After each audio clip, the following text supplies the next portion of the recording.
अरिहन्ताणम्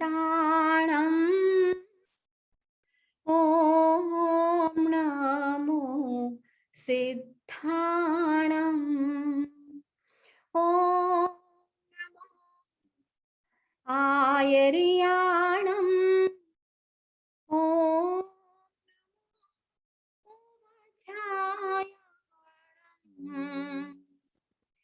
नमो लोये सब साहुणम् नमो लोये सब साहुणम् ॐ नमो अरिहन्ताणम् ॐ नमो सिद्धाणम् ॐ नमो आयर्याणम् ॐ नमो उवझायाणम्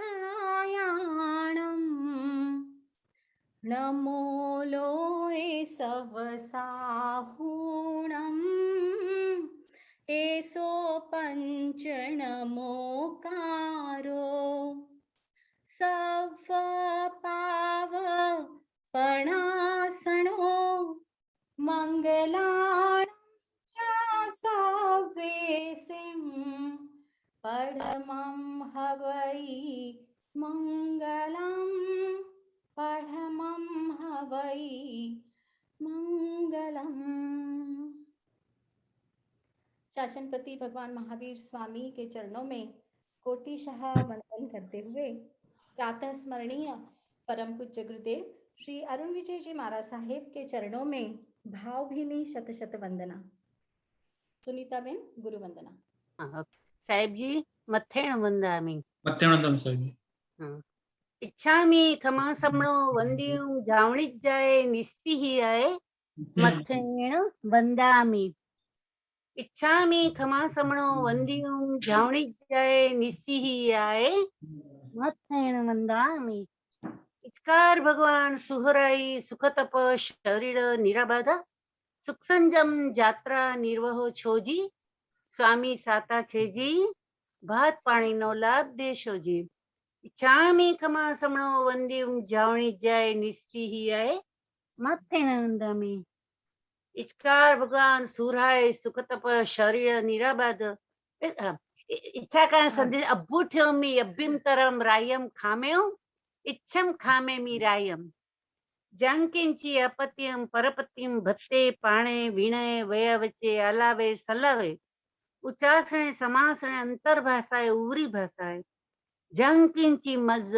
विणय परिहीण सुहमंबा बायरंबा तुभे जान अहम न जानामि तसम छामि दुखम साहेब सुक्षातामा इच्छामि कमा समणो वंदियुम जावणी जय निश्चय मथेण अंदामि इच्छा कारण संदेशवन वायणा संदेशा हूँ इच्छामि खमा समणो वंदियुम जावणी जय निश्चय मथेण अंदामि इच्छा कारण संदेश भगवान वायणा लेशु इच्छम इच्छामि खमा समणो वंदियुम जावणी जय निश्चय मथेण अंदामि इच्छा कारण संदेश भगवान वायणा प्रसाद करावशो जी कारी भगवान प्रसाद करी वायणा नमो अरिहंताणं नमो सिद्धाणं कुतो आयाहीणं पयाहीणं करेमि वन्दामि नमं स्वामी सत्कारेमि सम्मानेमि कल्याणं मंगलं देयं चेयं पज्वा स्वामी मथेण वन्दामि कुतो आयाहीणं पयाहीणं करेमि वन्दामि नमं स्वामी सत्कारेमि सम्मानेमि कल्याणं मंगलं देयं चेयं पज्वा स्वामी मथेण वन्दामि कुतो आयाहीणं पयाहीणं करेमि वन्दामि न मम स्वामी सत्कारेमि सम्मानेमि कल्याणम मंगलम देय्यम चेय्यम पजवा स्वामी मथेन वंदामि। सुखसाता बाप जी। नमो हरिहंताणं नमो सिद्धाणं नमो आयर्याणं नमो वज्रायाणं नमो लोये सर्वसाहुनं एष पंच नमोकारो सर्वपापप्रणाशनो मंगलानं च सर्वेषां परमं हवै मंगलम्। जय जगजीव जोनि वियानो जगद्गुरु जगानंदो जगदाहो जगबंधु जय जगप्रिया महोवैभव। जय सुयाण प्रभु तीर्थयराणम अपचिमो जय जय गुरुलोगाणम जय महप्पा महावीर। कल्याण पारामं द्रुत गंगा हिमाचलम विश्वाम्भोजरवीं देवं वन्देऽहं ज्ञातनन्दनं सर्वारिष्ट प्रणाशाय सर्वाभीष्टार्थदायिनि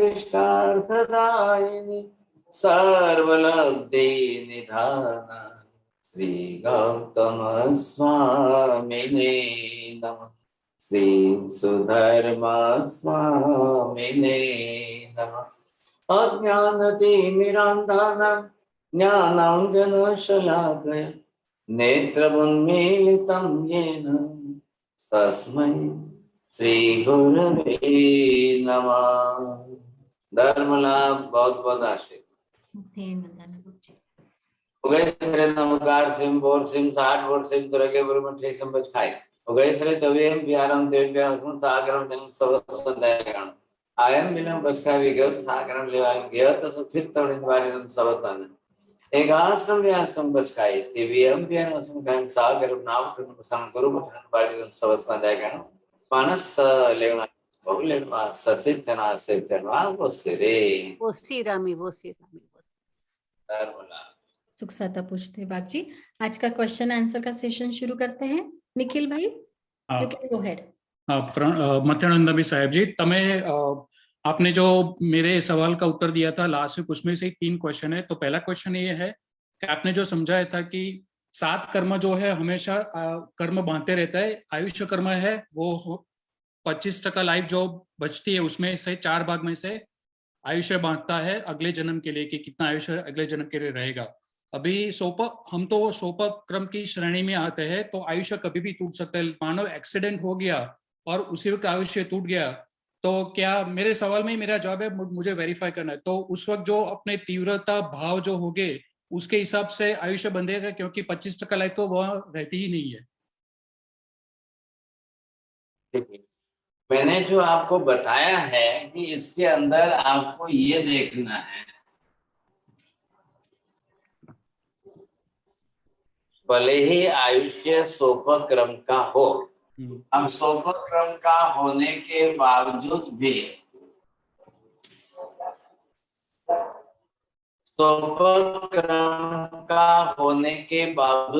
अगर एक्सीडेंट अटैक के निमित्त नहीं आए, ऐसी परिस्थिति में आपका बरोबर 100 का पूरा होने जा रहा है, तब जाकर के आप लास्ट पोर्शन में आयुष्य बांधेंगे।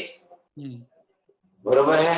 हाँ। अब तब जाकर के आपको लास्ट भाग में बांधना है।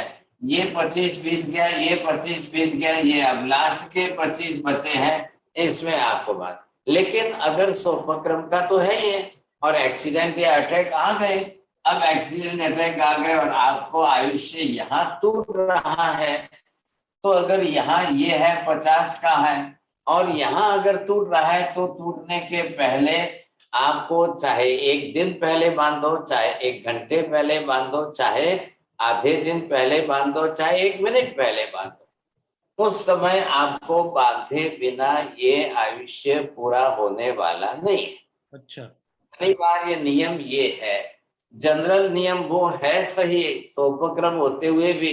अब जिनको जो है सोपक्रम है लेकिन कोई आयुष्य टूटने के एक्सीडेंट है, अटैक कोई निमित्त आए नहीं, बराबर, उनके लिए है, लेकिन आ गए तो फिर जो है टूटने के पहले नया निश्चित ही बन देगा, इसमें कोई दो राय नहीं।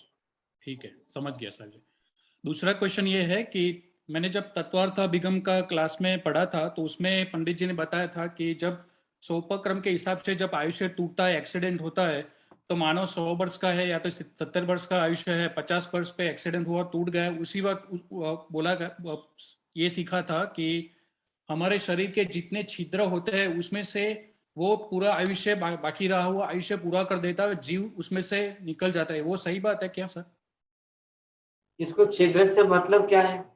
अच्छा, छिद्र तो पहले से ही है, जन्म से ही है। हमारी स्किन जो है, स्किन के तो असंख्य होल्स है। हाँ, तो फिर भी तो आयुष्य तो था ही था, तब क्या हुआ था? अच्छा, तो उसको उसमें ऐसा शरीर सीखना था कि छिद्र में से छिद्र आयुष्य पूरा कर लेते हैं जो बाकी रहा होता है।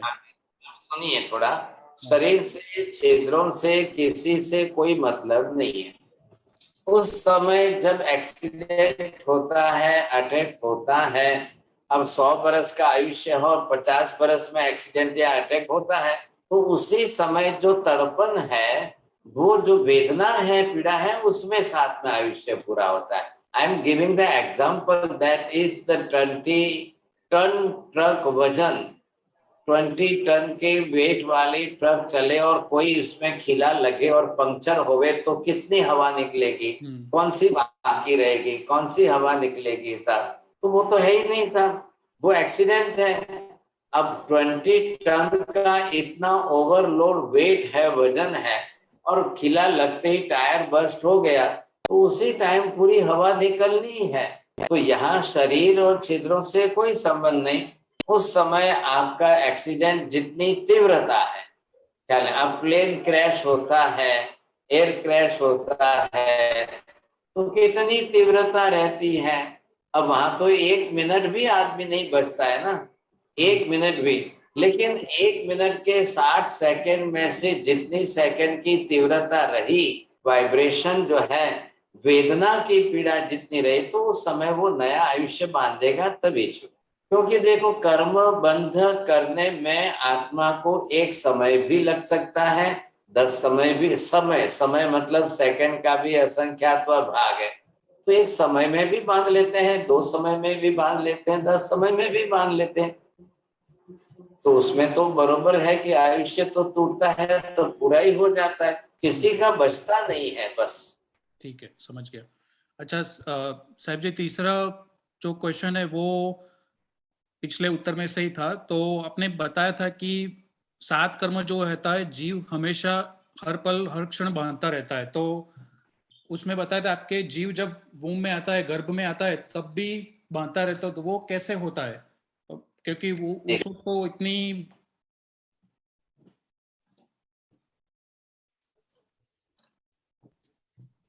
ये जीव जो है जहां से भी आया है और ये माता के गर्भ में आया है, अब जीव आया है तो ये अपने साथ पिछले सब कर्म लेकर आया है कि नहीं?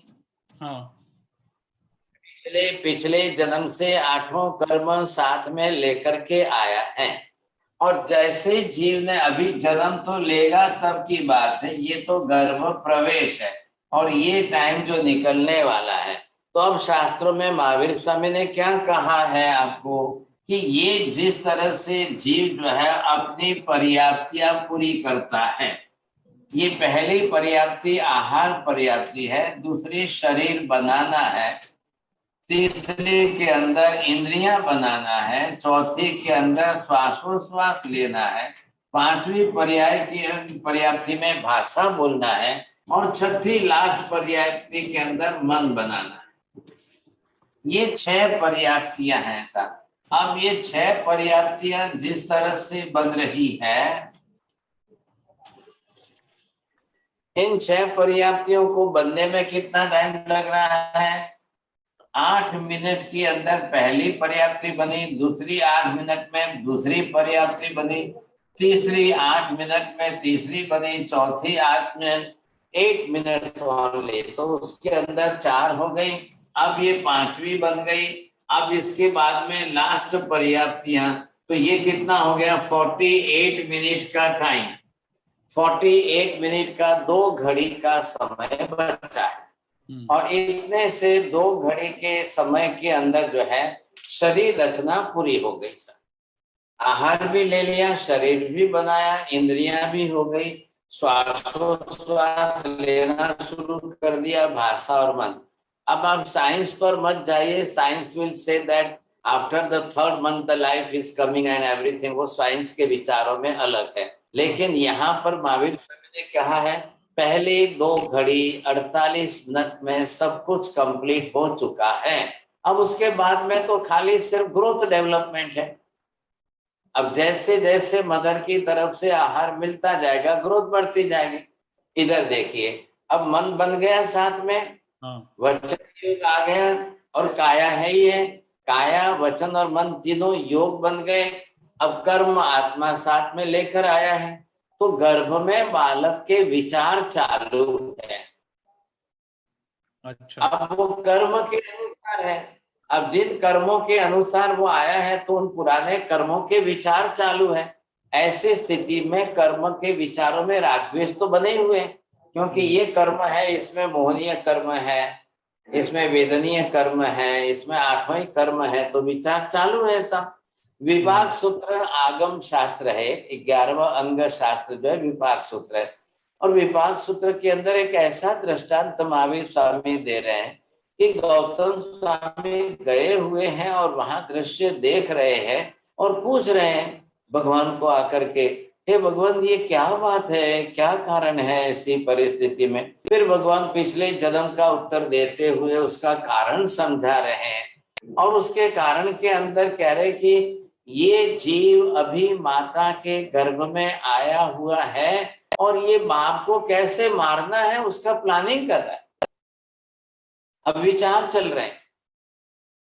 अभी आप मुझे ये बताइए 9.5 महीने के अंदर ये बालक इस विचार को कितनी बार करेगा? 48 मिनट में, ये 40 से लेकर 48 में लास्ट 8 मिनट में मन तो बन गया और कर्म साथ में है। अब वो विचार कर रहा है बाप को मारना है, बाप को मार के कैसे खाना है। तो आपने शास्त्र सुने होंगे कि माता को 3रे महीने दोहद आते हैं, दोहला बोलते हैं, दोहद बोलते हैं सब। तो विचार बालक माता के गर्भ में माता से जुड़ा हुआ है ना, तो बालक के विचार माँ के विचारों में आ रहे हैं। अब माँ की इच्छा हुई सब। अब ऐसी स्थिति में माँ जो है वो अपनी तरह से 2 दिन 3 दिन हुए खाना पीना छोड़ दिया। अब बोले क्या करना है सब, तो बालक की इच्छा के विचार थे कि बाप का पेट फाड़ करके आते खा लो। और मैं इधर उधर की स्टोरी बोलता तो आप नहीं मानते, बात ठीक थी। ये तो मैं बोल रहा हूँ विपाक सूत्र आगम शास्त्र के अंदर की बात।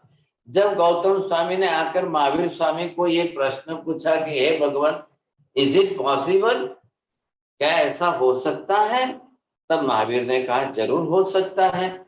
ये जीव जो आया है वो पिछले बहुत से अपने बाप के साथ का वैमनस्य वैर वृत्ति द्वेष दुश्मनी लेकर आया और उसको बाप को मारना है सब। अब करना क्या सोचिए।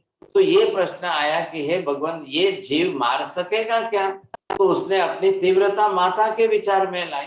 अब माँ अपनी तरफ से उस विचारों के आधार पर प्राण रोज चिंता करिए, कैसे करूं कैसे करूं। अब बालक की दुश्मनी बाप के साथ है, माँ के लिए तो पति है ना। अब पति की मृत्यु हो जाएगी तो माँ जो है वो विधवा बन जाएगी, फिर बालक को जन्म देगी, फिर समाज में 10 बातें बढ़ जाएगी। अब करना कैसे साहब, धर्म संकट था। ऐसी स्थिति में भी इधर इच्छा पूरी नहीं हो रही है, अब करना क्या। एक और दृष्टांत है, वो और दृष्टांत ये है कि माँ प्रेग्नेंट हो चुकी है और वो कह रही है कि मुझे तो गाय के गले के कोमल मांस को लाकर दीजिए, मैं मांस पकाकर खाऊं और शराब पीऊं उसके ऊपर। ये दूसरा दृष्टांत भी विपाक सूत्र का है, आगम का ही। तो इसके अंदर बालक, आप क्या समझ रहे हो, गर्भ में बालक छोटा सा है शरीर, तो शरीर से तो कोई मतलब नहीं है, शरीर छोटा हो कि बड़ा हो, विचार तो अपने अंदर आ रहे, मन तो मात्र निमित्त है, विचार तो आत्मा ही कर रही है। मन विचार नहीं करता है, आत्मा विचार करती है। मन एक प्रकार का डिवाइस, एक साधन है जिसके थ्रू आत्मा विचार कर रही है, तो उसको भी प्रतिक्षण कर्म बंध तो होना ही होना है।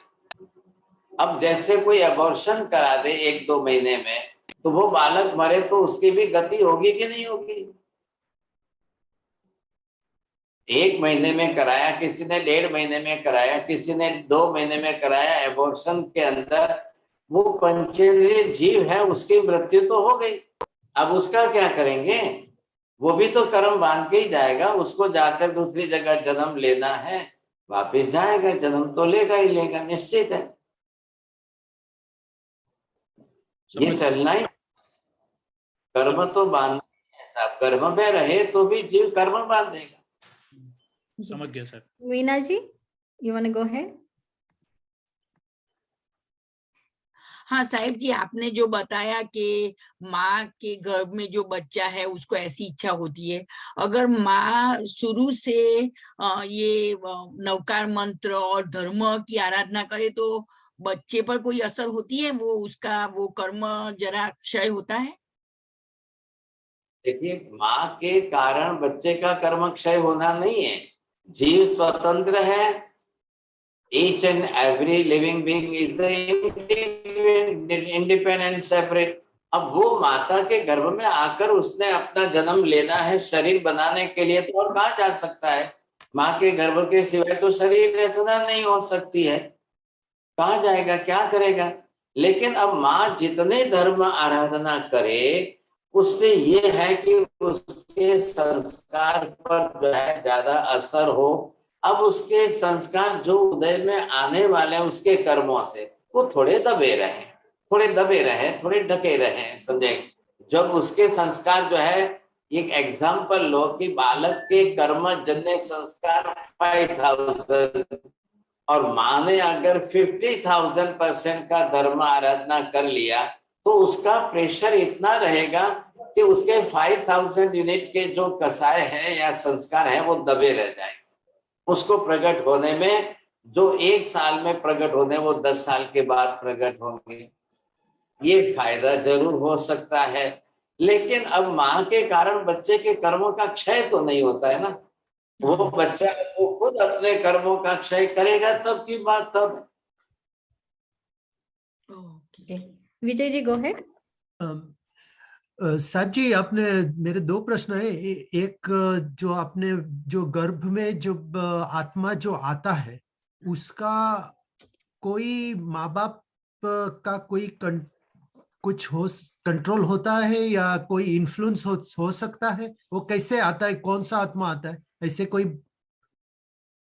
जिसका ऋणानुबंध संबंध जो है, ये जीव आया है तो इसके मोहनीय कर्म है, मोहनीय कर्म के ऋणानुबंध के निमित्त उन जीवों के साथ बंधे हुए।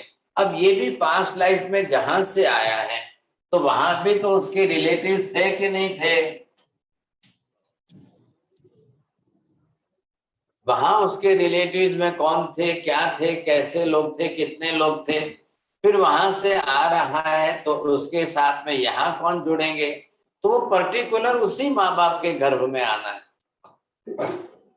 वो उनके निमित्त संजोग जो जुड़े हुए, क्योंकि ये कल दुख भोगेगा, लेकिन इसके कारण माँ को भुगतना पड़े, इसके कारण बाप को भुगतना पड़े, इसके कारण भाई को भुगतना पड़े, तो वो राग द्वेष के जो संबंध बने हुए रहते हैं एक दूसरे के साथ, वही वापिस परिवार में इकट्ठे होते हैं, उन्हीं का परिवार बनता है। अननोन पीपल, टोटली अनजान व्यक्ति के ऊपर जाकर के आप क्लेश, कसाय, लड़ाई झगड़े, राग द्वेष, क्रोध मान कुछ भी नहीं कर सकते हो। Where there is a relation, वहीं पर क्रोध मान माया लोभ सब चलता है, बाहर कहाँ चलेगा साहब? आप 2 गाली दोगे तो आपकी वाइफ सुनेगी, रेलवे के प्लेटफॉर्म पर दूसरा कोई नहीं सुनेगा। तो ये तो सारा रिलेशन के अंदर संबंधों में बंधा हुआ रहता है, तो संबंधों के कारण तो ये समस्या होनी है। अब जो जीव आएगा वो अपने साथ किसके साथ कैसे संबंध जोड़ के आया है, किसके साथ कैसे संबंध निमित्त लेकर आया। क्योंकि एक जीव आ रहा है, एक जन्म ले रहा है, लेकिन उसके जन्मते ही उसके साथ में कितने संबंध जुड़ गए। कोई माँ बाप बन गया, कोई भाई बहन बन गया, कोई मामा मामी, कोई चाचा चाची, कोई कितने लोग संबंध। एक जीव का जन्म हुआ कि 50 लोग उसके साथ संबंध से जुड़ गए। बस खाली पत्नी नहीं जुड़ी है, पत्नी वो बड़ी होने पर बाहर से लाएगा तब पत्नी बनेगी, बाकी संबंध तो सब जुड़ गए सा। पत्नी करने के लिए वो सिलेक्शन देखता है, माँ करने के लिए वो सिलेक्शन नहीं देखता है। माँ के लिए कहाँ सिलेक्शन देखेगा, बाप के लिए कहाँ सिलेक्शन लाएगा। पत्नी देखनी है तब जाके सिलेक्शन में ढूंढ के लाएगा, 100 में से 1 लाएगा। अब 100 में से 1 ढूंढ के लाए, उसके साथ भी राग द्वेष हो जाता है, उसके साथ भी क्लेश कसाय हो जाता है, उसके साथ भी डाइवोर्स हो जाता है, उसका क्या करना आप सोचिए। तो वो भी निमित्त है। जब तक आपका राग था वहां तक गाड़ी चली, जब राग आपका कन्वर्ट होकर के द्वेष में बदल गया, अब बात बिल्कुल अलग हो गई साहब। यही तो राग द्वेष का ही तो संसार है, और है क्या। जी महाराज साहब जी, और ये दूसरा प्रश्न उसी के हिसाब से था, ये जो आपने 48 मिनट्स की बात की है, जहाँ की ये बांधता है, मतलब कि सब बेसिक इंफ्रास्ट्रक्चर हो जाता है। तो जब वो जीव छोड़ता है जैसे आप पहले प्लेन क्रैश में बताया, तो वो भी एक घड़ी की ही बात होती है आपने बताया, लेकिन उस घड़ी का टाइम नहीं मिला तो क्या होता है, वो जीव बांध नहीं सका ऐसे, क्योंकि ये सब कैसे होता है। प्रश्न सही नहीं बनाया, आपको प्रश्न सही बनाना आना चाहिए था। जी जी देखिए ये घड़ी का सवाल नहीं है। अब जब ये बनाने के लिए, तैयार करने के लिए लेकर बनाना है, और छोड़ने के लिए घड़ी कहाँ लगेगी, छोड़ने में तो 1 सेकंड में ही चला जाएगा। शरीर ही छोड़ना है ना जी। और क्या छोड़ना है, कर्म तो सब साथ में लेके जाना है। जी कर्म तो वैसे भी सब साथ में लेकर के आया था, तो आत्मा तो 1 सेकंड में भी शरीर छोड़ सकती है। उस समय को घड़ी का कोई प्रश्न नहीं आता है बीच में। जी, और वो 1 सेकंड में ही, मतलब वही घड़ी में ही गर्भ प्रवेश कर लेती है। और हाँ बिल्कुल बिल्कुल, 1 सेकंड में वो गर्भ में आके प्रवेश कर लेगा। हमारी भाषा में सेकंड शब्द बोल रहा हूँ, महावीर स्वामी की लैंग्वेज में समय शब्द है। जी, महावीर स्वामी की लैंग्वेज में समय शब्द है। अब ये है जीव जो है। अब यहाँ पर आप देखिए, सबके लिए संसार का नियम तो एक ही है। ये 14 राजलोक के अंदर से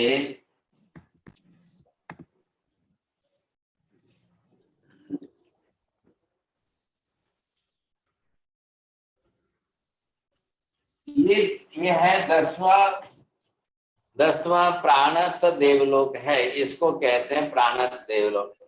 अब यहाँ पर ये पार्श्वनाथ की आत्मा, ये महावीर स्वामी की आत्मा है। अब इनको अपना वहां आयुष्य है 20 सागरोपम का। अब 20 सागरोपम का आयुष्य वहां पर पूरा होता है, और वहां से मर करके इनको यहाँ आकर जन्म लेना है। तो महावीर स्वामी क्या करें कि देवता के भव का आयुष्य वहां का पूरा हो, और यहाँ माता वामा देवी माता के गर्भ में आकर जन्म ले। तो ये एक समय का काम है।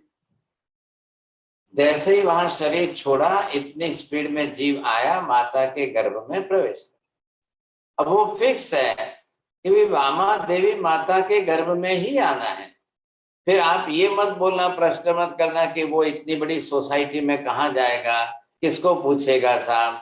एक सोसाइटी 50 फ्लोर की है, मल्टी स्टोरी टावर है, एक फ्लोर के ऊपर 8 फ्लैट है, 100 फ्लैट्स उसके अंदर, किसको एड्रेस पूछेगा। वो हर व्यक्ति को जाके एड्रेस पूछा है, हेलो हेलो वामा माता का घर कहाँ पर है, मैं कहाँ जाऊं। और फिर उस घर में जाके अगर 2 देरानी जेठानी हो तो किस के गर्भ में जाना, नथिंग, कुछ नहीं। वो उसका सीधा कनेक्शन यहाँ पर है, सीधे जाना है। अब जैसे ये तो पार्श्वनाथ की बात हो गई। अब यहाँ से ये जो है महावीर स्वामी की आत्मा वहां से उपतर करके आ रही। अब यही भरत क्षेत्र है, और यहाँ पर ब्राह्मण कुंड नगर है, यहाँ क्षत्रिय कुंड नगर। अब महावीर स्वामी को आना है क्षत्रिय कुंड नगर में, यहाँ पर सिद्धार्थ राजा त्रिशला देवी है, और लेकिन यहाँ आते आते ये कर्म बीच में उदय में आ गया और 1 सेकंड में इसने दिशा बदल दी और देवानंदा के गर्भ में चले गए। अब ये एक समय और ये दूसरा समय हो गया, तो यहाँ से इनको टर्न करना पड़ा। आना था इधर, लेकिन ये दिशा यहाँ से बदल गई। अब ये आपने देखिए त्रिशला माता के गर्भ में नहीं गए और सीधे देवानंदा माता के गर्भ में चले गए। अभी मैंने आपको बोला सेकंड का असंख्यातवां भाग समय है, तो महावीर स्वामी कह रहे हैं कि just in the blinking of the eyes the असंख्य समय are passing, blinking of the eyes. अब आप ये देखिए कि आंख बंद की और आंख खोल रहे हैं।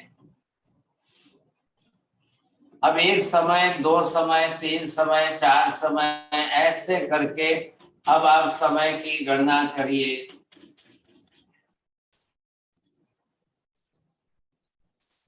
ये मैंने आंख खोली, आंख बंद की, just the blinking of the eyes.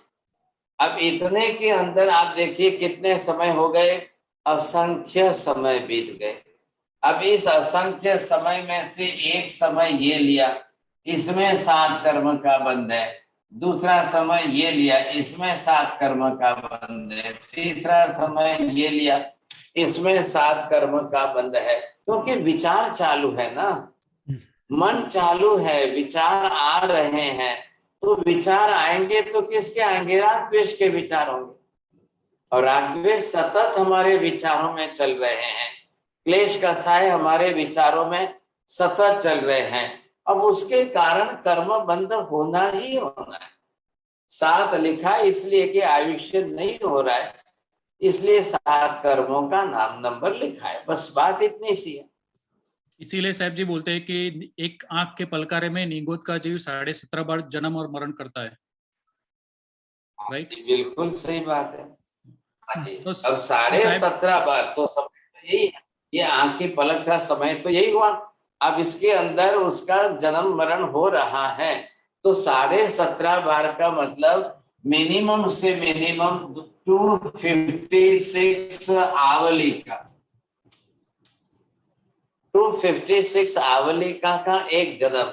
अब ये एक जन्म हुआ, दूसरा, तीसरा, चौथा, 5वां, ऐसे करते करते करते लास्ट ये 17वां बार जन्म तो हो गया, लेकिन आयुष्य पूरा नहीं हुआ, समय पूरा हो गया। तो ये जो है समय जो है जिस तरह से चल रहा है, तो उनको कितने जल्दी जल्दी जल्दी जन्म मरण जो है करते ही जाना है।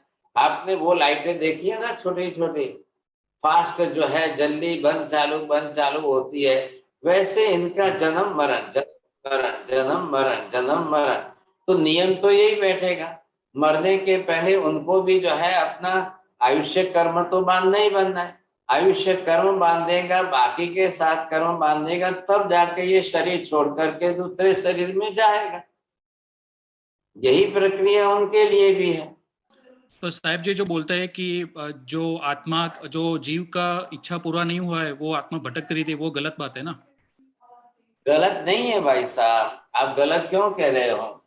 अब इधर जो है ये, अब यहाँ पर हमने ये देखा था, तो ये ऊपर आ गया देवलोक,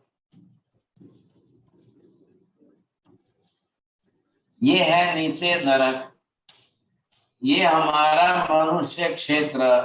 अब मनुष्य के क्षेत्र के ही सराउंडिंग चारों तरफ यहाँ पर व्यंतर जाति के देवी देवता रहते हैं। अब व्यंतर जात के अंदर काफी जीव है अलग अलग प्रकार से। अब इस व्यंतर जाति के अंदर ये जो है व्यंतर है, ये वान व्यंतर है, ये 10 तिर्यक द्रंपक है। अब इसके अंदर ये जो है 8 प्रकार के हैं, ये 8 जाति के हैं, ये 10 प्रकार के अलग अलग है। तो कितने हो गए? ये 26 प्रकार के व्यंतर हैं। अब इनके अंदर जो है ये आप देखिए भूत है, प्रेत है, डाकिन है, शाकिन है। अब ये जीव जो जन्म ले रहे हैं भूत प्रेत डाकिन शाकिन जो भी जन्म ले रहे हैं, अब यहाँ से जो मनुष्य मर के गया, अब वो मनुष्य जाकर भूत प्रेत में जाए, अब वो जाकर के जन्म ले, उनको भटकते रहना है। इधर देखिए आप ध्यान से, मनुष्य के अंदर यहाँ जीव अगर गर्भ में आकर जन्म लेता है, तो ये अभी हमने बात किसकी की थी कि मनुष्य का जीव अभी आकर के यहाँ जन्म ले रहा है, तो ये जो है इसको गर्भ में आना पड़ता है, ये गर्भकाल हमारा है। तो यहाँ पर जो है गर्भकाल कितना रहेगा, मनुष्य का गर्भकाल 9.5 महीने का है, ये हमारा जो है ये गर्भ। लेकिन इनका व्यंतर जीवों का गर्भकाल यहाँ पर ओनली 48 मिनट्स है। सिर्फ 2 घड़ी अंतर मूर्त का ही इनका गर्भकाल है। तो 48 मिनट 48 मिनट हुई। अभी 48 मिनट तक तो अभी तो आप लोगों को फोन करेंगे साहब, अभी तो फोन करते हुए 2-4 घंटे लगेंगे, सबको बुलाएंगे, हाँ साहब ये ऑफ हो गए हैं, अभी शाम को 4 बजे निकालेंगे, वहां तक 4 घंटे, तो 4 घंटे लगे। ये तो 48 मिनट में तो जाकर के व्यंतर गति के अंदर जन्म ले लिया। क्यों ले लिया साहब, क्यों 48 मिनट में क्यों हो गया उसको? वहां स्वर्ग में, देवलोक में या व्यंतर में जाओ, वहां माँ बाप नहीं है।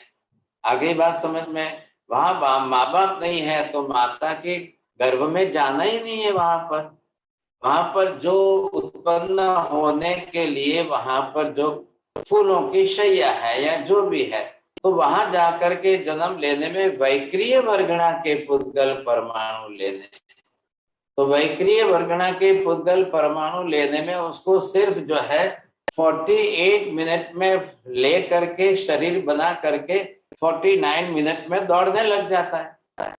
अब वो उसको व्यंतर को, ध्यान से सुनिए, there is no family, there is no mother father, no parents, nothing, और न कोई घर है, न बार है, न पैलेस है, कोई बंगला है, कुछ नहीं। अब वो भटकेगा नहीं तो क्या करेगा?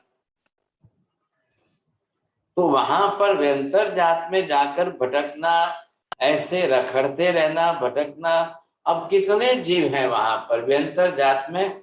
मनुष्यों से तो 1000 गुनी संख्या ज्यादा है, मनुष्यों से 1000 गुनी संख्या ज्यादा है। अब उनका क्या होगा वहां पर? आप तो यहाँ पर आए, आपका प्लस पॉइंट में क्या है? पुण्य ज्यादा है। आप पुण्य लेकर आए तो माता के गर्भ में आपने जन्म लिया तो 9.5 महीने हमको क्यों लगते हैं? मनुष्य को या पशु पक्षी को, गाय भैंस को भी 9.5 महीने लगते हैं, 10 महीने लगते हैं, क्योंकि माँ भी रोज रोटी सब्जी दाल चावल खाएगी, वो खाते खाते खाते खाते अपनी बॉडी में डाइजेस्ट करेगी, तब जाकर के बालक को मिलेगा। अब माँ रोज खाती जाएगी, हमारे बालक को रोज मिलेगा। वो औदारिक वर्गणा के पुद्गल परमाणु है और वो उनको जो है वैक्रिय वर्गणा है, इसलिए वहां पर रोटी सब्जी दाल चावल कुछ भी नहीं है। तो वैक्रिय वर्गणा के पुद्गल परमाणु ऑलरेडी अवेलेबल, रेडी है। फटाक से एक साथ में लिया, एक साथ में अपना शरीर बनाया, 48 मिनट में भागने लग गए साहब। इसलिए वहां माँ बाप की जरूरत नहीं है, पेरेंट्स नहीं है, देवी देवताओं को गर्भ रहता नहीं है, लेकिन कोई देवी देवता वहां पर मदर फादर बनते नहीं। अब वो अंतर जाति में गया, अब फैमिली नहीं, माँ बाप नहीं, कोई भाई बहन नहीं, कोई घर बंगला मकान नहीं, कुछ नहीं है, वो क्या करेगा? भटकेगा नहीं तो क्या करेगा? और वैक्रिय शरीर है, कहीं पर भी जाए, कहीं पर भी रहे। अब जहां जाएगा वहां से निकालेंगे लोग, जहां जाएगा वहां से भगाएंगे उसको साहब, कोई रहने ही नहीं देगा। किसके साथ संबंध किसका है उसका? वहां रिलेशन ही नहीं होते हैं, कोई संबंध ही नहीं होता है, तो हर कोई भगाने की कोशिश करता है। ऐसी गति इसके लिए महावीर स्वामी भगवान ने कहा है कि human life is the precious life. मनुष्य का जन्म सर्व उत्कृष्ट कक्षा का जन्म है, सबसे उत्तम कक्षा का जन्म मनुष्य का है। इसको आप बिगाड़ेंगे नहीं, सार्थक करना है, सफल करना है, क्योंकि मनुष्य जन्म में इतना कर्म क्षय हो सकता है। तप तपस्या आराधना सब कुछ मनुष्य जन्म में, दीक्षा चारित्र व्रत वीरति पचखान मनुष्य जन्म में। इनको व्यंतरों को देवी देवताओं को कोई तपस्या नहीं है, कोई सामायिक प्रतिक्रमण नहीं है, कोई औषध नहीं है, कोई संवर वृत्ति नहीं है, तो वहां कर्म क्षय कैसे होगा? फिर वहां ज्यादा से ज्यादा दर्शन है, भगवान की पूजा है, भक्ति है, समवसर में जाओ, जिन वाणी का श्रवण करो। अब इसके सिवा उनके पास क्या बचता है? सोचिए। अब गया तो जीव यहीं से गया, मान लो यहां से गया मनुष्य में से भूत प्रेत में गया, तो अब राग द्वेष के कसाय के कर्म तो सब साथ में लेकर गया है ना। बराबर है। कोई कर्म क्षय करके तो नहीं गया, आठों कर्म साथ में है। राग द्वेष क्लेश कसाय मोह माया ममत्व सब कुछ लेकर गया है। अब वहां जाने के साथ कितने लोगों के साथ वो लड़ेगा, झगड़ेगा, मारा मारी करेगा, क्या क्या करेगा, वहां पर सब कुछ होना है। फिर वहां नए कर्म बांधेगा, फिर नए कर्म बांधेगा, फिर कर्म का संसार उसका चलेगा, फिर चक्कर चलेगा। इसी तरह से तो अनंत जन्म होते हैं ना। अनंत भव होते कैसे, अनंत जन्म बीतते कैसे?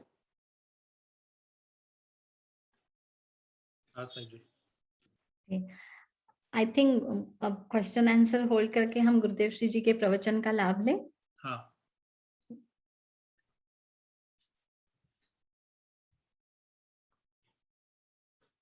अगर आपको कोई क्वेश्चन है तो आप राइट कर लीजिए। अगले टाइम डेफिनेटली 10:30 EST टाइम पे हम क्वेश्चन आंसर जब शुरू करते हैं तो उस पर आके आप और अपना क्वेश्चन पूछ सकते हैं।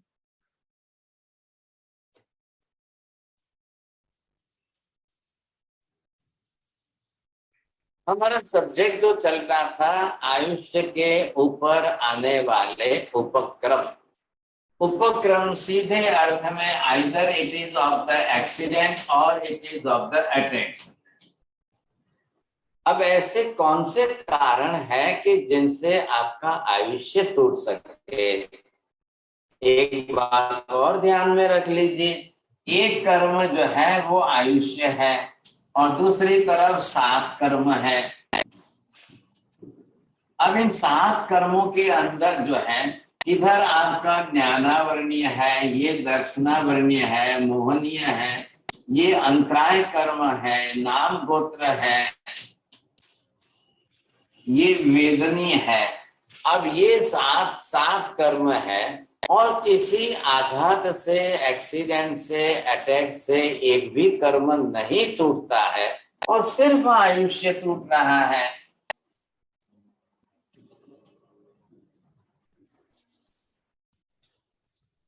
વિજયભાઈ, તમારા માટે બહુ સારો ચાન્સ છે।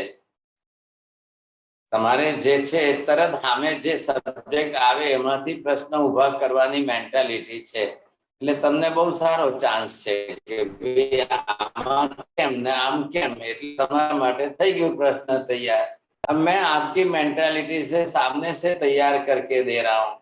इधर 7 कर्म है, इधर एक कर्म है। ऐसा कौन सा एक्सीडेंट या अटैक आपके मोहनीय कर्म को तोड़ सकता है? आपके ज्ञानावरणीय दर्शनावरणीय को तोड़ सकता है, तो बहुत अच्छा फायदा हो जाएगा। एक भी 7 में से एक भी कर्म को तोड़ दे तो बहुत बड़ा फायदा हो जाएगा, लेकिन वो किसी को नहीं तोड़ता है, सिर्फ आयुष्य को तोड़ता है। क्यों ऐसा होता है? क्योंकि हम आयुष्य कर्म क्या करता है, पहले आयुष्य का रोल क्या है निखिल भाई बोलिए। जीवन जीवવાનું ને પૂર્ણ કરવાનું, જેટલું જીવન છે પૂર્ણ કરવાનું, રાઈટ?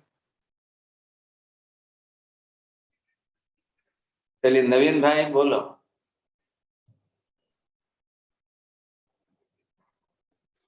આ જીવન સમાપ્ત કરી અને આપણો અનુભવ અહીંયાથી કટ કરવાનો। કિશોર ભાઈ।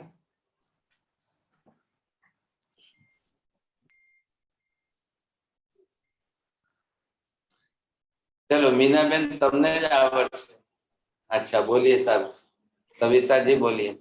आत्मा को शरीर में कितने टाइम तक रखना है ये डिसाइड करता है आयुष्य कर्म, राइट? सॉरी, बहुत अच्छा. आपको फर्स्ट प्राइज आएगा, लेकिन एक शब्द जोड़ना है उसके अंदर. आत्मा को इस शरीर में जकड़ के रखना, बांध के रखना, पकड़ के रखना है. ये आत्मा कोई इतने तरीके से पकड़ के रहने वाली नहीं है. ये तो एक सेकंड के चली जाए. आत्मा का स्वभाव ही है ऊर्ध्वगामी, वो तो ऊपर उठ करके चली जाए. लेकिन अब ये कर्म जो है आयुष्य कर्म ने इसको ला करके शरीर में जकड़ के रखा है, पकड़ के रखा है. इसलिए इसको शरीर में से इतने जल्दी छूटने नहीं देवे. तो ये कर्म है आयुष्य का. आयुष्य ने आत्मा को बरोबर शरीर में बांध के रखा है. अब वो शरीर चाहे जिस किसी का हो, ये भी तो शरीर ही है ना.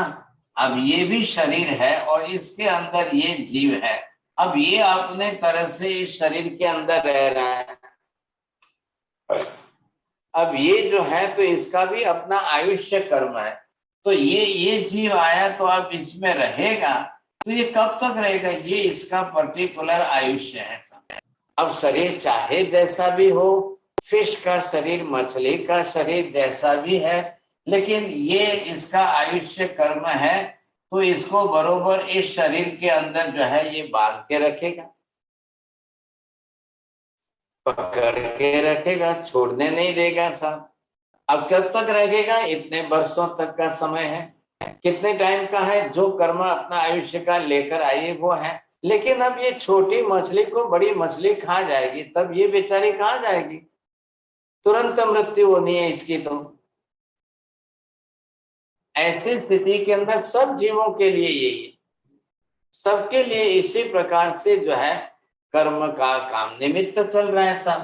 तो ये अगर कर्म है तो पहली बात ये हो गई कि आपके कोई एक्सीडेंट, कोई अटैक जो है, उपक्रम जो भी आएंगे वो आपके इन 7 कर्मों को तो कोई टच भी नहीं कर रहे.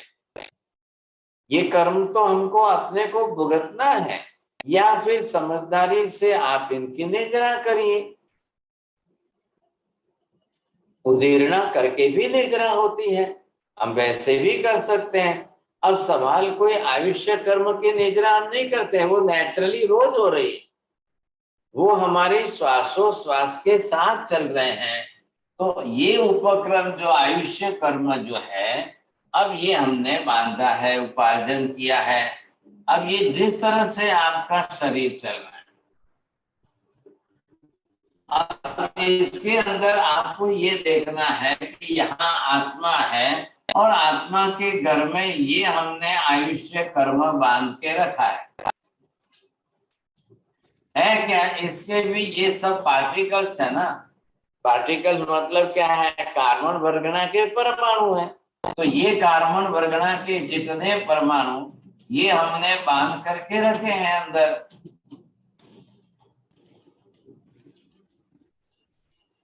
Just like the gas in the cylinder.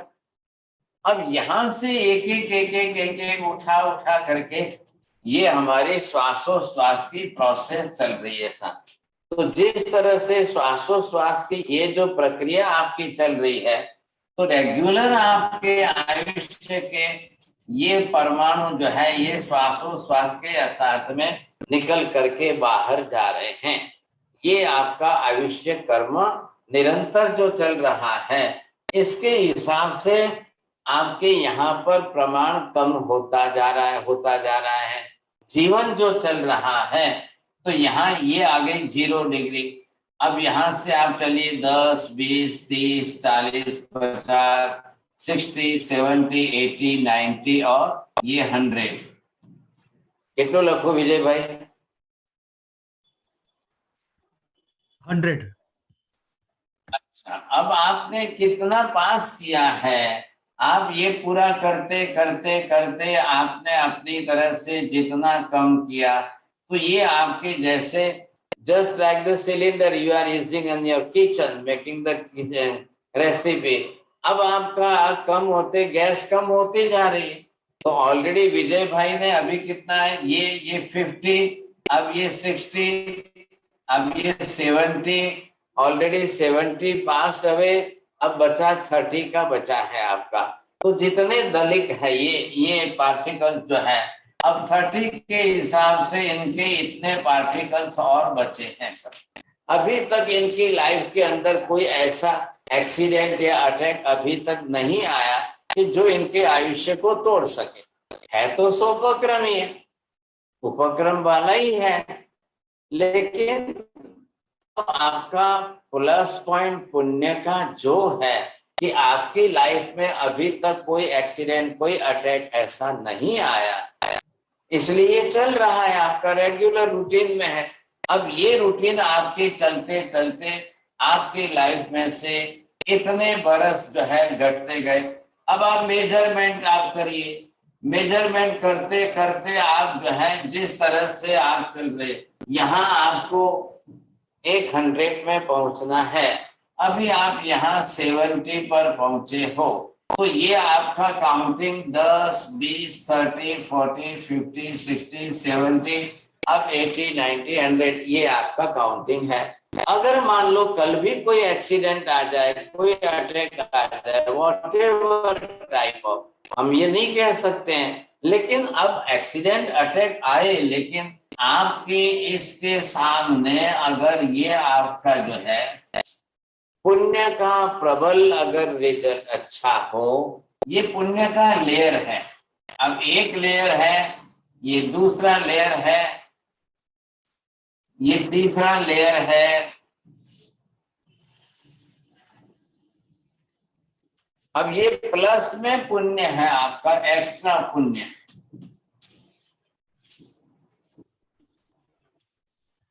आपने देखा है ना आजकल की गाड़ियां जो है आपको एयर बैग दे रही है, अगर कहीं एक्सीडेंट होता है तो एयर बैग सीधी जो है आपकी सुरक्षा कर लेता, क्योंकि इतनी स्पीड बढ़ा रही है गाड़ियां, तो सामने एयर बैग अगर आपको मिल जाती है तो शायद जो है आप बच जाओ उसके अंदर। तो ये आपके पुण्य का लेयर है। अब वो किसका कितना लेयर है, किसका कितना लेयर है, सबका अलग अलग अपना अपना हिसाब है सब। जिसने जितना पुण्य उपार्जन किया है उसका लेयर उतना बड़ा है। अब यहाँ पर अगर कोई एक्सीडेंट होने का निमित्त बना भी सही, तो इस पुण्य ने उसको रोक दिया। इधर कोई अटैक का भी पुण्य है तो भी आपका जो है आयुष्य बच जाए, ऐसा आपका पुण्य प्लस पॉइंट में अच्छा है। बस अगर ये नहीं है तो क्या होगा, ये दोनों तरफ देखिए, इधर का ये पुण्य का प्लस पॉइंट है, अटैक भी आया, रात को 2 बजे अटैक आया, लेकिन बेटा घर में था और बाजू में हॉस्पिटल थी, तुरंत लेकर गए, वहां ट्रीटमेंट भी तुरंत मिल गई, आप बच गए साहब। इधर एक्सीडेंट होता है, हाईवे पर होता है, कोई उठाता ही नहीं है, कोई लेके ही नहीं जाता है, हॉस्पिटल भी अभी इतनी दूर है कि पहुंचते पहुंचते रास्ते में मर जाए। ये परिस्थितियां सब जगह पर है, तो ऐसी स्थिति के अंदर वहां पर आपका बचना मुश्किल है। और पुण्य अगर नहीं है, पुण्य का लेयर सबका होता है, ऐसा नहीं है ऐसा। अब कई लोगों का नहीं भी होता है, अब इसका कोई पता नहीं। बोलो नवीन भाई, તમારું કેટલું છે પુણ્ય? ખબર નથી. ખબર નથી, પણ હવે તમને ખબર પડે કે એક્સિડન્ટ આવે ને અટેક આવે ને આયુષ્ય ના તૂટે તો ખબર પડી જાય કે છે પુણ્ય પ્લસ માં। ये बात है ना। हाँ, निमित्त तो आते हैं, कई बार निमित्त आते हैं, लेकिन अगर आप बच के निकलते हो तो ये प्रूफ हो गया ना कि आपका पुण्य है। कई बार होते हैं, एक सामान्य ठोकर लागे छे ने मानस पड़े छे, बाथरूम के अंदर साबुन लगाकर स्नान करते हुए स्लिप हो जाते हैं, और स्लिप होते ही गिरते हैं साहब, समझे कि नहीं? अब क्या समझना, बोलिए साहब। एक ऐसी स्थिति के अंदर एक महिला को कैंसर हो गया था। अब महिला को कैंसर हो गया तो पति ने ट्रीटमेंट की, 10 लाख रुपए का खर्च किया, 2 साल तक उनकी ट्रीटमेंट, कीमो और वो सब चलते चलते ऑपरेशन में वो बच गई। खैर है, अब डॉक्टर ने कह दिया कि नहीं, अब there is no risk at all, आप बिल्कुल भय मुक्त हो चुके हो, आप सुख से आराम से जीवन जीविए। अब ऐसा करते उनका कैंसर का डर चला गया, सब कुछ हो गया। तो ये समझना चाहिए कि कैंसर कितना हैवी था, अब ये अटैक कितना भारी था, सोचिए, समझे कि नहीं। तो जो भी उनका पुण्य था बहुत अच्छा हुआ कि बच गई। लेकिन 1 महीने के बाद जैसे ही रात को 2 बजे बाथरूम गई और बाथरूम जाते समय जो है, अब कहाँ उनका पैर फिसला, पता नहीं क्या हुआ, गिर गई। और गिरते ही जो है वो एक मार्बल की धार थी, वो लग गई ब्रेन पर, और उसी समय जो है ब्रेन हेमरेज हो गया और वहां मर गई। अब ये कैसे हुआ साहब? 2 साल कैंसर के अंदर लड़ी, 2 साल तक कैंसर के अंदर बच गई, कुछ नहीं हुआ। और इधर आप देखिए कि एक खाली रात को पेशाब करने के लिए बाथरूम गई और रात को ये स्थिति हो गई साहब। अब वहीं पड़ी रही, मरी भी सही लेकिन वहीं पड़ी रही। अब सुबह कोई उठ कर के आएगा, जब देखेगा तब पता चलेगा। अब डॉक्टर के पास लेके जाओ तो डॉक्टर बोलते हैं already 6 hours are passed away, अब there is no chance at all, there is no life at all. ऐसी परिस्थिति हुई, आप सोचिए। तो ये होता है, कब आपके पुण्य का टाइम कब तक का था, कब तक वो पुण्य आपके साथ में बैलेंस में था। अब कब वो पुण्य खत्म हो गया, उसका टाइम पूरा हो गया, और पुण्य की समाप्ति के बाद जब ये स्थिति आई तब क्या हुआ। तो ऐसा तो होना है, ऐसा होता है। तो ये परिस्थितियां जो आती है इसका विचार हमें करना है। हम यहाँ पर जो अलग अलग प्रकार के अटैक एंड उपक्रम जो देख रहे हैं उनके अंदर का विचार आप करिए सर। ये जो हम उपक्रम आप देख रहे हो, इन उपक्रमों के अंदर अब आपको ये ख्याल आए कि हमने अलग अलग प्रकार के जो उपक्रम देखे हैं, अब इन उपक्रमों के अंदर हमने एक तो देख लिया अध्यवसाय का। अब इसके बाद हमने देखा जो है कैसे प्रकार के निर्मित भाव के निमित्त सामने आते हैं, वो देखा है। अब आपने देखा है एक उपक्रम आहार का।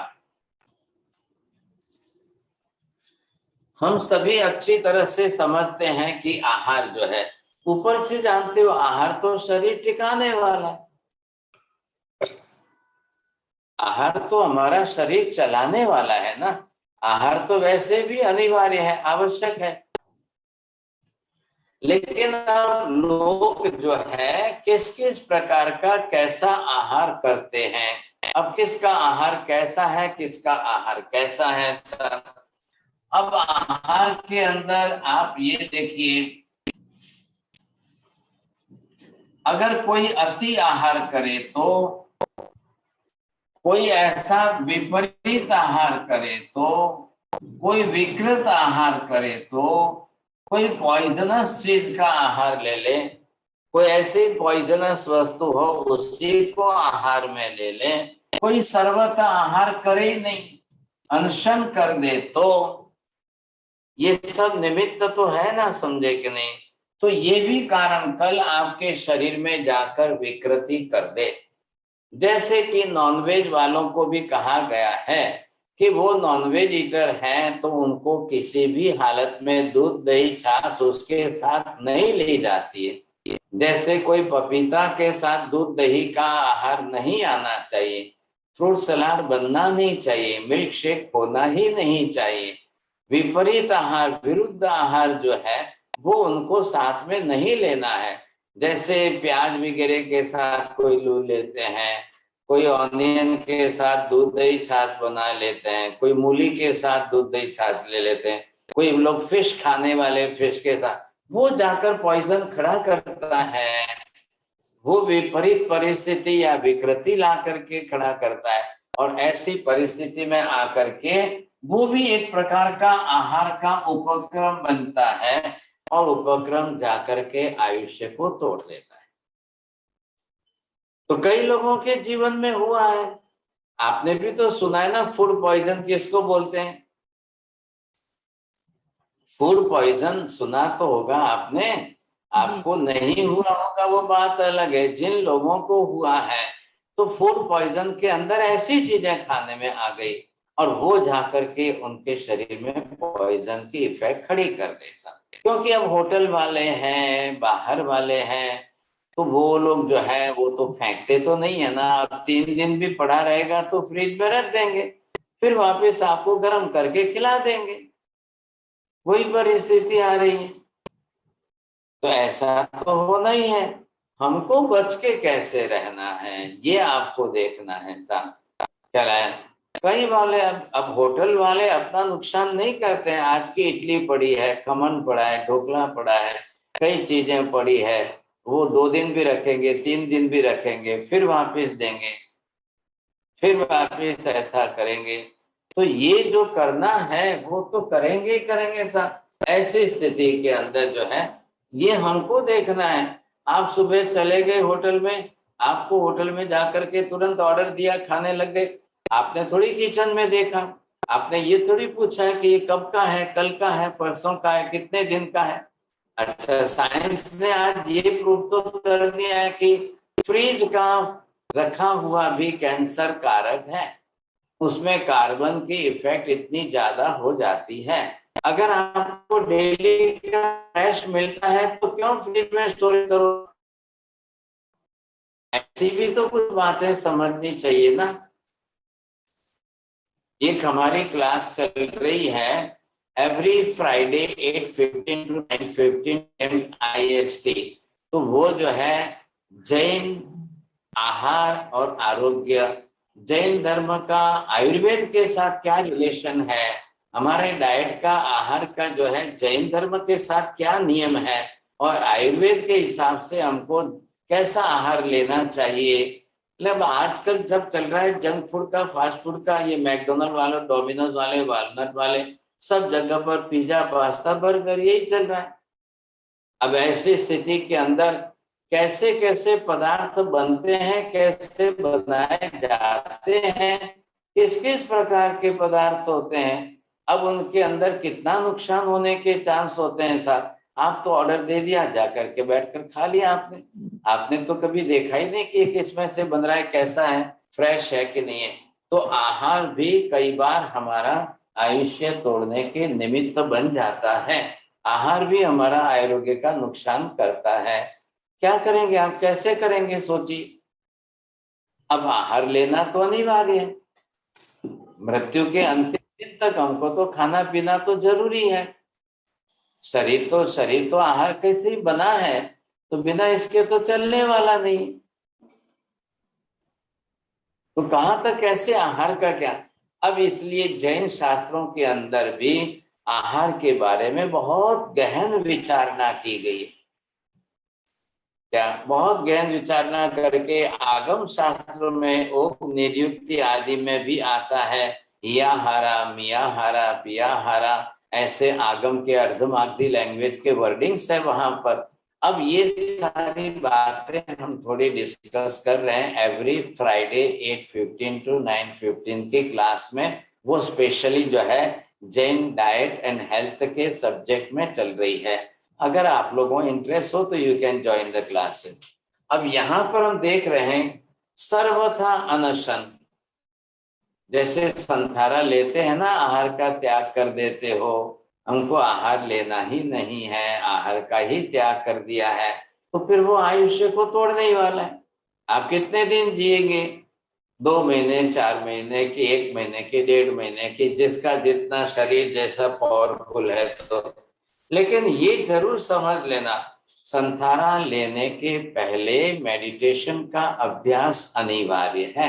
अगर 1 साल 2 साल का प्रॉपर मेडिटेशन आप करना सीख जाओ, आत्मा शरीर का भेद समझ लो, आत्मा और शरीर के बीच का भेदक ज्ञान क्या है ये अगर हमको हो जाए, और मेडिटेशन के अभ्यास हो जाए, शरीर को भूलकर शरीर का विस्मरण करके आत्मा का ध्यान करने लग जाओ, ये प्रैक्टिस आ जाए और गुरु महाराज देखे, तब जाकर संथारा लेना उचित लगता है। तो वो संथारा आपके लिए फायदा कारक है, गति न बिगड़ जाए। नहीं तो आपको कोई बीमारी आ गई, बोले डॉक्टर ने बोल दिया कैंसर है, तो ले लो भाई संथारा, ले लो भाई संथारा। अब जिंदगी में कभी मेडिटेशन किया नहीं, लाइफ में कभी आर्त ध्यान धर्म ध्यान आर्त ध्यान से ऊपर नहीं उठे, पूरी लाइफ में भेदक ज्ञान किया नहीं, आत्मा और शरीर का क्या भेद है कभी नहीं समझे, और बस कैंसर का नाम पड़ा इसलिए ले लो संथारा, ले लो संथारा। भाई साहब वो क्या करेंगे फिर? आर्त ध्यान होगा तो गति बिगड़ जाएगी। उसको भेदक ज्ञान सिखाओ, धर्म ध्यान सिखाओ, और फिर आत्मा और शरीर का भेद समझने लग जाए, और मेडिटेशन की प्रैक्टिस कराओ, फिर संथारा दिया जाता है। संथारा भी कल आहार के बिना अनशन का है, तो आयुष्य तो टूटने ही वाला है। वो भी एक प्रकार का अटैक ही है ना, उपक्रम ही तो है, वो भी आपका आयुष्य ही तोड़ रहा है। तो ये आपको पहले समझ लेना चाहिए। तो यहाँ पर अनशन भी आपका आयुष्य तोड़ेगा, अति आहार भी आयुष्य को तोड़ रहा है। ख्याल आया कि नहीं? अति आहार भी आयुष्य को तोड़ रहा है। आहार का प्रमाण भी अति नहीं होना चाहिए था। हमेशा शास्त्र में क्या कहा है? परिमित सीमित अल्पाहार। अल्पाहार से कोई मरता नहीं है, लेकिन अति आहार से वात पित्त कफ बिगड़ करके शरीर के ऊपर नुकसान, आत्मा के, अरे शरीर पर आकर हार्ट पर आ जाए गैसेस तो क्या होगा सब? कोई शरीर के इंटरनल ऑर्गन तो कोई लोखंड के नहीं है, लोहे के नहीं बने हुए। तो ये हमको बहुत पहले से समझना चाहिए सब। तो कभी विकृत आहार आ गया, विपरीत आहार आ गया, या सर्वथा अनशन आहार का ही दें, और न खाने जैसे पदार्थ आ जाते हैं। भाई सुसाइड भी करते हैं, पॉइजन पी के करते हैं कई लोग, टिक 20 पी करके कर लेते हैं साहब। अब नहीं करके किसके किसके प्रकार के जो है ऐसी चीजें खा करके करें। Those who are addicted with the tobacco in a different form, otherwise the people those who are addicted with the alcohol also, अब वो जिस प्रकार से जैसे जैसे आहार ग्रहण करेंगे तो कल वो भी एक प्रकार का एक्सीडेंट अटैक ही बनेगा ना। ओवर ड्रंकर्स है, चेन स्मोकर्स है। अब वो चेन स्मोकर्स है तो वो भी अपना आयुष्य को ही तो नुकसान कर रहे हैं, आयुष्य तोड़ते जा रहे हैं। अल्कोहल पीने से क्या कोई ब्रेन थोड़ी उनका फास्ट बनता है, ये सब गलत बात है। तो इस तरीके से अगर वो जो है इस तरीके से आयुष्य तोड़ देंगे तो नुकसान कितना होगा। क्यों हम इतना कीमती मनुष्य जन्म को तोड़ रहे हैं साहब।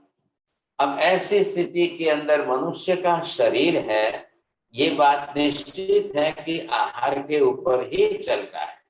लेकिन आहार के ऊपर चलते हुए भी आप पहले ये समझिए कि हमको किस तरह से कैसे चलाना है शरीर को। परिमित आहार, सीमित आहार, मर्यादित आहार और बिल्कुल सुयोग्य आहार। वो भी कौन सा? अपनी प्रकृति के अनुरूप आहार। जिसकी जो शरीर की प्रकृति है वो अपने शरीर की प्रकृति के अनुरूप आहार ले, उनको फायदा है।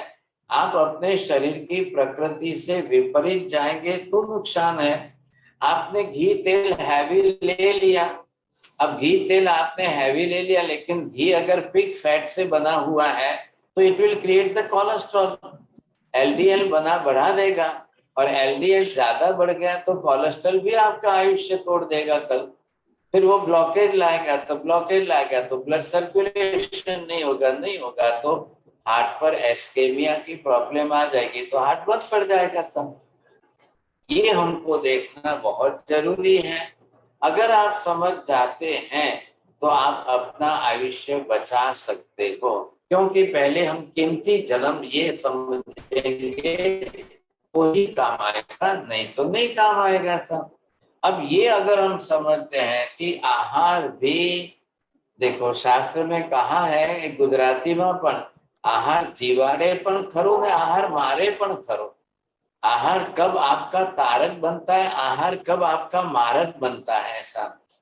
इसलिए हर व्यक्ति को ये समझना है शुद्ध आहार कौन सा है, मेरी प्रकृति के लिए अनुकूल आहार कौन सा है, ये आपको समझना ही पड़ेगा। नहीं तो फिर वापिस धक्का लग सकता है। आप देखिए कितने लोग तप तपस्या करने वाले हैं, किसका आयुष्य टूट गया। बरसी तप करते हैं ना, कितने बरसी तप हो गए, किसका आयुष्य टूट गया। तो ये रेगुलर अगर तपस्या चलती है, रेगुलर तपस्या चलते चलते आज भी इंडिया के अंदर तो 40 वर्षी तप करने वाले हैं, 45 वर्षी तप करने वाले, 50 वर्षी तप करने वाले हैं। मेरी मम्मी ने 30 वर्षी तप किए था और आज भी 96 पर वो बरोबर जीवन जी रही है। तो चल रहा है उनका भी आयुष्य जीवन। तो ये सबको देखना है। आहार एक बहुत बड़ा निमित्त है आयुष्य को टूटने के कारण में। और 2-4 जो है आगे के सब पॉइंट्स जो है वो बचते हैं, लेकिन अब टाइम थोड़ा कम है। आपको और किसी को क्वेश्चन है? गुरुदेव श्री, मैं आयुष्य कर्म के ही हिसाब से कि श्वासोश्वास जैसे गैस की टंकी तो हम बंद करते हैं तो वो ज्यादा दिन तक चलती है फिर बाद में तो वैसे प्राणायाम वगैरह से जो योगी होते हैं वो अपनी श्वास को रोक लेते हैं, तो क्या वो आयुष्य बढ़ता है आगे? मतलब वो सांस तो निकली नहीं है बाहर? नहीं निकली है, वो जितने प्रमाण में रहेगी। साहब आप कितने मिनट श्वास रोकोगे बताइए? श्वास की क्रिया जो हमारी चल रही है, वो श्वास की क्रिया आपकी जिस प्रकार से जैसी भी चल रही है, अब आप कोई भी बोल दो, कितने भी बड़े योगी हो, कोई 60 सेकंड 1 मिनट के लिए, कोई 2 मिनट के लिए, कोई 3 मिनट के लिए रोक सकते हैं क्या? तो ये जो हमारे दलित हैं, तो ये जो जीवन जिस तरह से हम चल रहे हैं, ये हमारी श्वास की क्रिया है। आप कितने मिनट रोकोगे?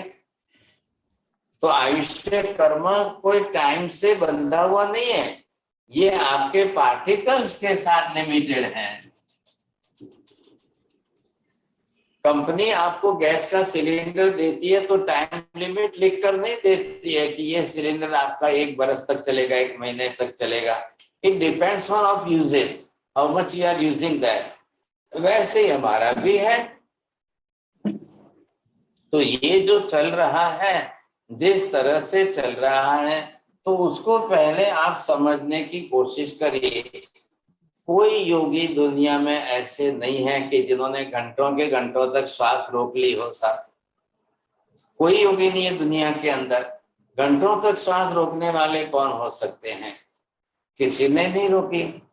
और वो अगर रोकते हैं, मान लो आपके हिसाब से अगर 1 मिनट तक, 1 मिनट तो बहुत बड़ी बात है 60 सेकंड की, अगर कोई रोक ले तो बाद में 2 मिनट ज्यादा श्वास ली जाती, तो बैलेंस तो आके वहीं खड़ा हो जाता है।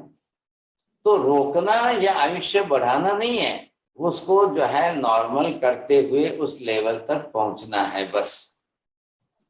जी गुरुदेव। नवीन जी आपका क्वेश्चन लेते हैं। પ્રણામ મહારાજજી, સવાલ આ છે કે આયુષ્ય કર્મ શોકમને કારણે આયુષ્ય તૂટે છે, ત્યારે ઘાતી અને અઘાતી કર્મ જે બાકી રહ્યા છે એનું શું થાય છે? कुछ भी नहीं होगा। वो जो आयुष्य कर्म अलग विभाग है और ये विभाग बिल्कुल अलग है। आत्मा के घर के अंदर आपको ये देखना है कि ये जो है आत्मा है। अब इस तरफ ये 4 जो है घाती कर्म है, ये 4 इधर के 4 जो है ये घाती कर्म है। और इसके अंदर ये ज्ञानावर्णी है, दर्शनावर्णी है, मोहनीय है, ये अंतराय है। अब चारों कर्म एज इट इज जो पड़े हैं वो पड़े हैं, जितने हैं उतने हैं, कोई कम नहीं हो, कुछ नहीं। अब ये एक कर्म है आयुष्य का, ये एक ही कर्म है। अब ये वेदनीय कर्म है, ये गोत्र कर्म है, ये नाम कर्म है। अब आपका आयुष्य टूट गया, आयुष्य पूरा हो गया साहब, तो ये कर्म जो जितने हैं एज इट इज है, आपको नेक्स्ट जन्म में कैरी फॉरवर्ड करके नेक्स्ट लाइफ में लेके जाना। क्योंकि आयुष्य तो फिर नया बन जाएगा और इसके अंदर बन रही है गति नाम कर्म और ये आयुष्य हो गया। अब जाइए आप दूसरे जन्म में जाइए, फिर आपके साथ में कैरी फॉरवर्ड में सब साथ है। अब चलिए आप दूसरे जन्म में, अब वहां जाकर के जिन कर्मों को भुगतना है भुगतना सब, फिर वापिस तीसरे जन्म में, फिर वापिस चौथे जन्म में, फिर वापिस पांचवें जन्म में। महावीर स्वामी को प्रश्न पूछा गया, गौतम स्वामी ने पूछा कि भगवान जी गौशाले का क्या होगा? गौशाला मालूम है ना आपको? महावीर स्वामी के उपसर्ग करके गौशाले में शहद डाली, कितने कर्म बांधे, कैसे कर्म बांधे। तब जाकर के महावीर स्वामी को पूछा गया कि हे भगवान इसका गौशाले का क्या होगा, ये कितने जन्म करेगा, एक भव के कर्म वो कितने जन्म तक भुगतता जाएगा, फिर क्या होगा, कितने जन्म तक चलेगा। तो महावीर स्वामी तो केवल ज्ञानी है, तो उसके भविष्य के सारे भव गिना रहे हैं, बता रहे हैं, इसके बाद ये, इसके बाद ये, इसके बाद ये, इसके बाद ये, इतने भव करता जाएगा, भुगतता जाएगा, बता रहे हैं। तो ये इतने कर्म है, सिर्फ आपका एक ही कर्म पूरा हो रहा है इस जन्म के अंदर। ये पुराना आयुष्य पूरा हुआ, नया आपने उपार्जन किया, फिर नया आपने जो है ये सिलेंडर आपने अपना साथ में लिया। अब ये सिलेंडर लेकर के फिर वापिस आप नेक्स्ट लाइफ में जाओगे। अब नेक्स्ट लाइफ में जाओगे फिर यहाँ से शुरुआत करेंगे आप। सभी कंटिन्यू। પ્રશ્ન મને એ ચાલતો હતો કે નામ ને ગોત્ર ને જે છે આ જન્મમાં જે મળ્યું છે એ ભવિષ્યમાં કેરી ઓન કેવી રીતે થઈ શકે? ભવિષ્યમાં પછી બીજું આવશે। આજે નામ કર્મની અંદર મનુષ્ય છો, कल आप यहाँ से जाकर देवी देवता बन जाओगे, कल आप जाकर पशु पक्षी बन जाओगे। तो नाम कर्म का काम तो है यही है कि शरीर तो बना लेगा, इसका काम तो शरीर बनाने का है, ये कर लेगा।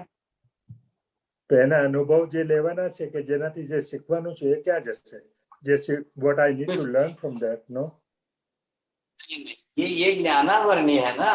आज इस लाइफ में आए तो वापिस एलकेजी से आपने एबीसीडी सीखा कि नहीं? हाँ जी। फिर आप नेक्स्ट लाइफ में जाओगे, फिर वापिस एलकेजी में, फिर वापिस एबीसीडी से शुरुआत होगी। Okay, thank you. हाँ, यही चलने वाला है। Thank you.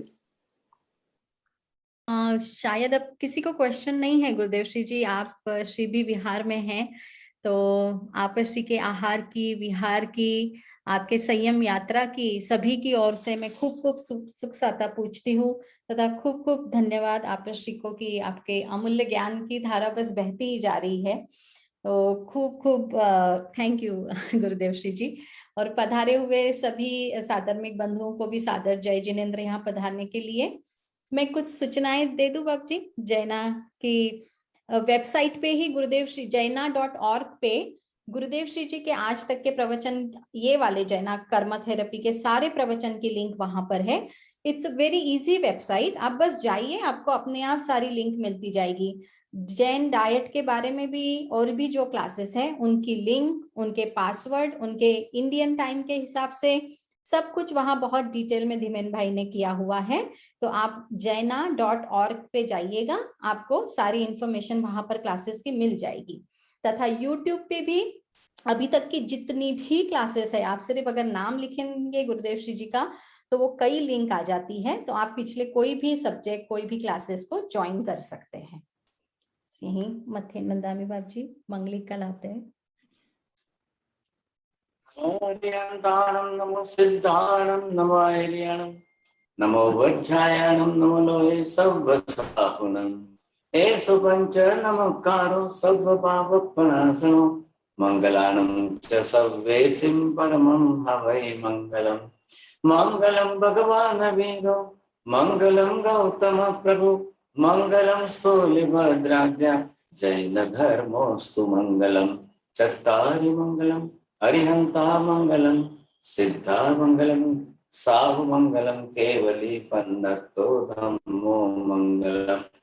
चत्तारि लोकोत्तमा अरिहंता लोकोत्तमा सिद्धा लोग उत्तमा साहु लोग उत्तमा केवले पन्नतो धम्मो लोग उत्तमो चत्वारि शरणं पवज्जामि अरिहन्ते शरणं पवज्जामि सिद्धे शरणं पवज्जामि साहु शरणं पवज्जामि केवले पन्नतं धम्मं शरणं पवज्जामि सर्वमङ्गलमाङ्गल्यं सर्वकल्याणकारणं प्रधानं सर्वधर्माणां जैनं जयति शासनम्।